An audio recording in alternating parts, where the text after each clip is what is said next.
उत्तर प्रदेश के एक छोटे से गांव सोहारी में एक पुराना पीपल का पेड़ था और उसके नीचे एक सूखा कुआं। दिन में वो जगह बिल्कुल सामान्य लगती थी, लेकिन सूरज ढलते ही कोई भी उधर नहीं जाता था। गांव वाले बस इतना कहते थे, अंधेरा होते ही कुएं के पास अगर तुम्हारी परछाई तुमसे अलग दिशा में दिखे तो समझ लेना तुम अकेले नहीं हो। गांव में 4 दोस्त थे, गोलू, नन्हे, पिंकी और राजू। सब 12-14 साल के।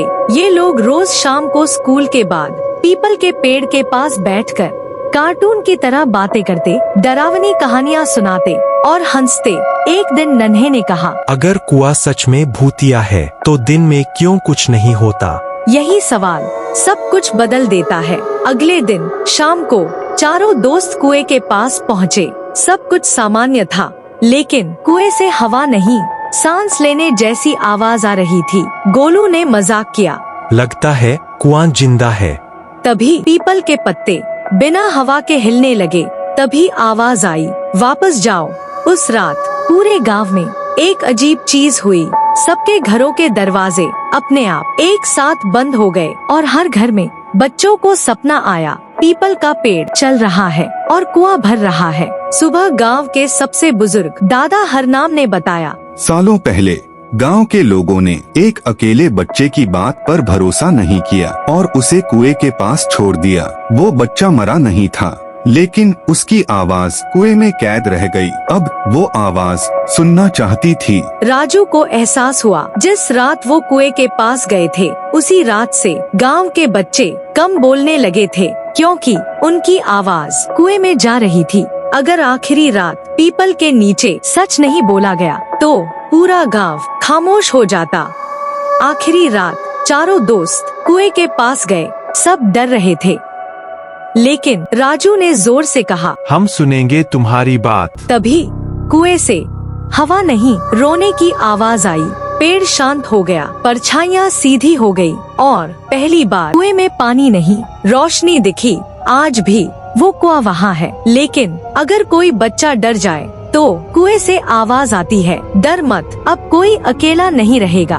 और गांव में एक नियम है, किसी की बात अनसुनी मत करना। अगर तुम्हें लगता है कि कुआं शांत हो गया था तो तुम गलत हो, क्योंकि कुछ आवाजें सुनी नहीं जाती, जागती है। सोहारी गांव में सब कुछ ठीक लग रहा था, लेकिन अब रात को सपने नहीं आते, यादें आती हैं। गांव में एक अजीब नियम बन गया, कोई भी बच्चा पीपल के पेड़ के नीचे अकेला नहीं बैठेगा। लेकिन अब समस्या यह थी कि बच्चे अकेले नहीं, खुद से डरने लगे थे। गोलू ने नोटिस किया, उसकी परछाई अब भी कभी कभी उससे एक पल देर से चलती थी।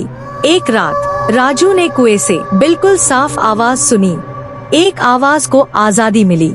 राजू समझ गया, कुआं सिर्फ एक बच्चे की कहानी नहीं था, वो गांव की हर अनसुनी बात इकट्ठा करता रहा था। अब रात में गांव के घरों में अजीब बातें होने लगी। खिलौने खुद हिल जाते, दीवारों पर उंगलियों के निशान और सबसे डरावना, बच्चों की हंसी।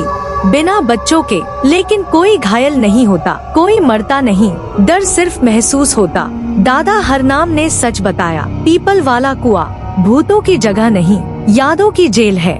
अगर सारी यादें एक साथ बाहर आ गई तो गांव के बच्चे खुद को भूलने लगेंगे। चारों दोस्त फिर से कुएं के पास गए। इस बार कुएं से रोशनी नहीं, परछाइयाँ बाहर आने लगी। परछाइयाँ बोली नहीं, बस इशारे कर रही थी। राजू ने समझ लिया, इन आवाजों को भागने नहीं, सुनने की जरूरत है। जिस सुबह कुएं के पास छोटे पैरों के निशान दिखे थे, उसी सुबह गांव के बच्चों ने एक बात नोटिस की, अब डर सपनों में नहीं, जागते हुए आने लगा था। अब जो भी बच्चा अकेले बैठता, उसे लगता कोई उसके पीछे खड़ा है, पर मुड़ने पर कोई नहीं होता, बस उसकी परछाई मुस्कुरा रही होती।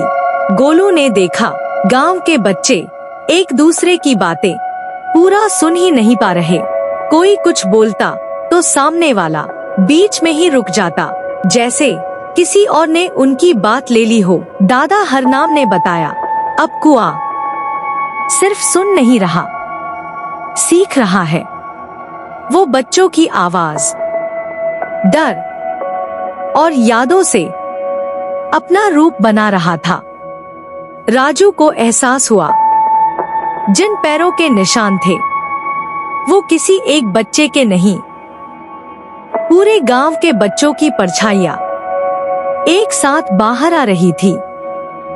अगर ये पूरी तरह बाहर आ गई तो बच्चे हंसेंगे, चलेंगे, लेकिन खुद नहीं रहेंगे। चारों दोस्त पीपल के नीचे गए। इस बार कुएं से आवाज आई, हमें नाम दो। और जैसे ही उन्होंने नाम लेने शुरू किए, परछाइयां रुक गईं। रात को पीपल के पत्तों पर नाम उभर आए, लेकिन आखिरी नाम किसी जिंदा बच्चे का था और स्क्रीन ब्लैक। अब कुआं एक को चुनेगा, कहते हैं। जब डर को नाम मिल जाए तो वो रुक जाता है, लेकिन अगर डर नाम मांगने लगे तो गांव में ऐलान हुआ, आज रात कोई भी बच्चा अकेला नहीं सोएगा। लेकिन राजू जानता था, जिसका नाम लिखा है वो छुप नहीं सकता। उस रात कुएं से कोई आवाज नहीं आई, ना हवा, ना पत्ते हिले। यही सबसे डरावना था। दादा हर नाम बोले, कुएं को किसी की जिंदगी नहीं चाहिए, उसे सिर्फ एक सुनने वाला चाहिए, कोई जो सबकी बात अंत तक सुने। राजू कुएं के पास बैठ गया।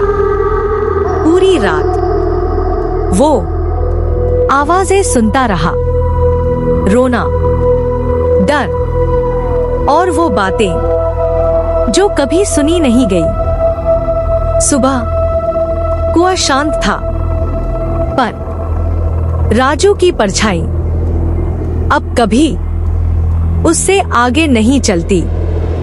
आज भी पीपल वाला कुआं वही है, लेकिन अब अगर कोई बच्चा डरा हुआ होता है तो कुएं से आवाज आती, बोल दो, यहाँ कोई सुन रहा है।